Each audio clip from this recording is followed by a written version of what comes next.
ಘನತೆಯ ಬದುಕು, ಸಮತೆ ಮತ್ತು ಸಮಾನತೆಯ ಬಾಳ್ವೆ ಸರ್ವರಿಗೂ ಸಿಗಬೇಕು. ದ್ವೇಷ ಬಿಟ್ಟು ದೇಶ ಕಟ್ಟುವ, ನಾವೆಲ್ಲ ಒಂದೇ ಎಂಬ ಸಂದೇಶವನ್ನ ಸಾರುವಂತಹ ಉದ್ದೇಶದಿಂದ ಸರ್ವ ಸಮಾಜೋತ್ಸವ ಎಂಬ ಪಕ್ಷಾತೀತ ಕಾರ್ಯಕ್ರಮವನ್ನು ಮೇ 3ರಂದು ಮಧ್ಯಾಹ್ನ 3 ಗಂಟೆಗೆ ಕೊಪ್ಪದಲ್ಲಿ ಆಯೋಜಿಸಲಾಗಿದೆ ಎಂದು ಮಲೆನಾಡು ಕರಾವಳಿ ಜನಪರ ಒಕ್ಕೂಟದ ಸಂಚಾಲಕರಾದ ಅನಿಲ್ ಹೊಸಕೊಪ್ಪ ತಿಳಿಸಿದರು. ಮಲೆನಾಡು ಕರಾವಳಿ ಜನಪರ ಒಕ್ಕೂಟದಿಂದ ಇದೇ ಮೇ 3ನೇ ತಾರೀಕು ಕೊಪ್ಪದಲ್ಲಿ ಸರ್ವ ಸಮಾಜೋತ್ಸವ ಸಭೆಯನ್ನು ಹಮ್ಮಿಕೊಂಡಿದ್ದೀವಿ. ಈ ಸಭೆ ಸಮತೆ ಮಮತೆಯೇ ದೈವಿಕತೆ ಎಂಬ ಒಂದು ಧ್ಯೇಯವಾಕ್ಯದೊಂದಿಗೆ ನಮಗೆಲ್ಲ ಒಂದೇ ಭೂಮಿ, ಒಂದೇ ಗಾಳಿ, ಒಂದೇ ಆಕಾಶ ಅನ್ನುವಂಥ ಒಂದು ನರೇಶನ್ ಮೇಲೆ ಈ ಕಾರ್ಯಕ್ರಮವನ್ನು ನಾವು ಹಮ್ಮಿಕೊಂಡಿದ್ದೀವಿ. ನಿನ್ನೆ ಶೃಂಗೇರಿಯಲ್ಲಿ ನಡೆದ ಪತ್ರಿಕಾಗೋಷ್ಠಿಯಲ್ಲಿ ಮಾತನಾಡಿರೋ ಅವರು, ಮಲೆನಾಡು ಕರಾವಳಿ ಜನಪರ ಒಕ್ಕೂಟದ ಅಡಿಯಲ್ಲಿ ಮನಸ್ಸುಗಳನ್ನು ಕಟ್ಟಬೇಕು, ಹೃದಯ ಬೆಸೆಯಬೇಕು. ಅದೇ ಸದೃಢ ಭಾರತ ನಿರ್ಮಾಣದ ಶಕ್ತಿಯಾಗಿದೆ. ಮೇ 3ರಂದು ಮಧ್ಯಾಹ್ನ 3 ಗಂಟೆಗೆ ಕೊಪ್ಪದ ವೀರಭದ್ರ ಸ್ವಾಮಿ ದೇವಸ್ಥಾನದಿಂದ ಲಾಲ್ ಬಹದ್ದೂರ್ ಶಾಸ್ತ್ರಿ ಕ್ರೀಡಾಂಗಣದವರೆಗೆ ಸದ್ಭಾವನಾ ಮೆರವಣಿಗೆ ನಡೆಯಲಿದೆ. ಪ್ರದರ್ಶನ ಮಳಿಗೆಗಳು, ಸಾಂಸ್ಕೃತಿಕ ಕಾರ್ಯಕ್ರಮ, ಬಹುಮಾನ, ಸನ್ಮಾನ, ವಿಚಾರ ಅಭಿವ್ಯಕ್ತಿ, ಸಹಭೋಜನ ಹಮ್ಮಿಕೊಳ್ಳಲಾಗಿದ್ದು ಸಮಾರೋಪದಲ್ಲಿ ಹಕ್ಕೊತ್ತಾಯ ಮಂಡಿಸಲಾಗುವುದು ಅಂತ ತಿಳಿಸಿದರು. ಇವತ್ತು ಭಾರತದಲ್ಲಿ ಸಾವಿರಾರು ಭಾಷೆಗಳು, ಸಾವಿರಾರು ಜಾತಿಗಳು, ಹಲವಾರು ಧರ್ಮಗಳು, ಹಾಗೆ ಭಿನ್ನ ಭಿನ್ನವಾದಂಥ ಆಹಾರ ಕ್ರಮಗಳನ್ನು ನಾವು ನೋಡ್ತೀವಿ. ಇಡೀ ವಿಶ್ವದಲ್ಲೇ ಒಂದು ವಿಶಿಷ್ಟವಾದ ದೇಶ ಅಂದರೆ ನಮ್ಮ ಭಾರತ. ನಮಗೆಲ್ಲ ಹೆಮ್ಮೆ. ನಮ್ಮ ದೇಶ ಜಾತ್ಯತೀತವಾಗಿ ಹೀಗೆ ಎಲ್ಲರೂ ಒಗ್ಗಟ್ಟಾಗಿರುವಂಥ ದೇಶ ಅಂದರೆ ಎಲ್ರಿಗೂ ಕೂಡ ಹೆಮ್ಮೆ ಆಗ್ತದೆ.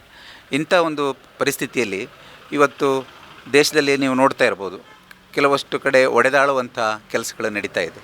ಇಂಥ ಸಂದರ್ಭದಲ್ಲಿ ಈ ಸರ್ವ ಸಮಾಜೋತ್ಸವ ಒಂದು ಹೊಸ ಆಯಾಮವನ್ನು ನೀಡುತ್ತೆ.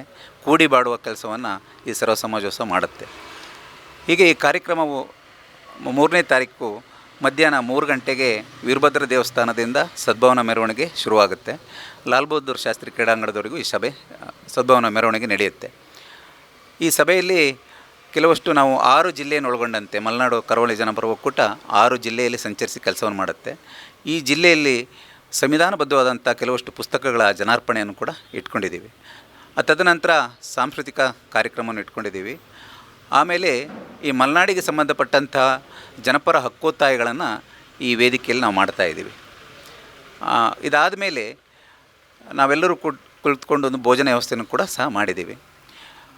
ಮೊದಲನೇದಾಗಿ ಈ ಕಾರ್ಯಕ್ರಮ ಮುಖ್ಯ ಉದ್ದೇಶ ಏನಂತಂದರೆ, ಇವತ್ತು ನಮ್ಮ ಹಿಂದೆ ಹಳ್ಳಿಗಳಲ್ಲಿ ನಾವೆಲ್ಲ ಹೇಗೆ ಒಗ್ಗಟ್ಟಾಗಿ ಬದುಕ್ತಾ ಇದ್ದು, ಯಾವ ರೀತಿ ನಾವು ಕೂಡಿಕೊಂಡು ಕಾರ್ಯಕ್ರಮಗಳನ್ನು ಆಯೋಜನೆ ಮಾಡ್ತಿದ್ದು, ಇವತ್ತು ಆ ಪರಿಸ್ಥಿತಿ ಇಲ್ಲ. ಯಾಕಂದರೆ ಅಲ್ಲಲ್ಲೇ ಒಡೆದಾಳುವಂಥ ಕೆಲಸಗಳು ನಡೀತಾ ಇದೆ. ಅಂಥ ಕೆಲಸಗಳು ಇನ್ನು ಮುಂದೆ ನಡಿಬಾರ್ದು. ಎಲ್ರಿಗೂ ಕೂಡ ಇತಿಹಾಸದ ಬಗ್ಗೆ ಹೇಳಬೇಕು. ನಾವು ಎಲ್ಲಿ ಕಳ್ಕೊಂಡಿದ್ದೀವೋ ಅಲ್ಲಿ ಪಡ್ಕೊಳ್ಳುವಂಥ ಕೆಲಸ ಮಾಡಬೇಕು. ಏನು ವರ್ತಮಾನವನ್ನು ಶುಚಿಗೊಳಿಸಬೇಕು, ಹಾಗೆ ಭವಿಷ್ಯಕ್ಕೆ ಒಂದು ಹೊಳಪನ್ನು ಕೊಡಬೇಕನ್ನೋ ಉದ್ದೇಶದಿಂದ ಈ ಕಾರ್ಯಕ್ರಮವನ್ನು ಹಮ್ಮಿಕೊಂಡಿದ್ದೀವಿ. ಮಾಧ್ಯಮದ ಮುಖಾಂತರ ನಾವು ಕೇಳ್ಕೊಳ್ಳೋದಿಷ್ಟೇ, ಮುಂದಿನ ಪೀಳಿಗೆಗೆ ನಾವು ಒಂದು ಒಳ್ಳೆಯ ಸಂದೇಶವನ್ನು, ಒಳ್ಳೆಯ ಸಮಾಜವನ್ನು, ಸಮಾಜವನ್ನು ಬಿಟ್ಟು ಹೋಗೋಣ. ಉತ್ತಮವಾದ ಒಂದು ಕಾರ್ಯಕ್ರಮವನ್ನು ರೂಪಿಸೋಣ. ಪಂಪರಾದಿಯಾಗಿ ಬಸವಣ್ಣ, ಅಕ್ಕ ಮಹಾದೇವಿ, ಸ್ವಾಮಿ ವಿವೇಕಾನಂದ ಎಲ್ಲರೂ ಹೇಳಿದಂಥ ಹೆಜ್ಜೆಯಲ್ಲಿ ನಾವು ಸಾಗೋಣ. ಅಂಥ ಒಂದು ನಿಟ್ಟಿನಲ್ಲಿ ಸರ್ವ ಸಮಾಜೋತ್ಸವ ಕಾರ್ಯಕ್ರಮವನ್ನು ಹಮ್ಮಿಕೊಂಡಿದ್ದೀವಿ. ಹಾಗಾಗಿ ಮಾಧ್ಯಮದ ಮುಖಾಂತರ ಈ ಕಾರ್ಯಕ್ರಮವನ್ನು ಎಲ್ಲ ಕಡೆ ಪ್ರಚಾರಪಡಿಸಿ ಕಾರ್ಯಕ್ರಮಕ್ಕೆ ಎಲ್ಲರನ್ನೂ ಕೂಡ ಕರೆಯುವಂತೆ ಆಗಬೇಕನ್ನೋದು ನಮ್ಮೆಲ್ಲರ ಒಂದು ಉದ್ದೇಶ ಆಗಿದೆ. ಈ ರೀತಿಯ ಇನ್ನಷ್ಟು ವಿಡಿಯೋಗಳು ನಿಮಗೆ ಸಿಗಬೇಕೇ?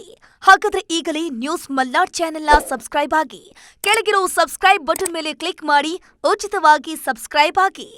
ನಿಮ್ಮ ಒಂದೊಂದು ಸಬ್ಸ್ಕ್ರೈಬ್ ಕೂಡ ನಮಗೆ ಬೆಂಬಲ, ಸ್ಫೂರ್ತಿ.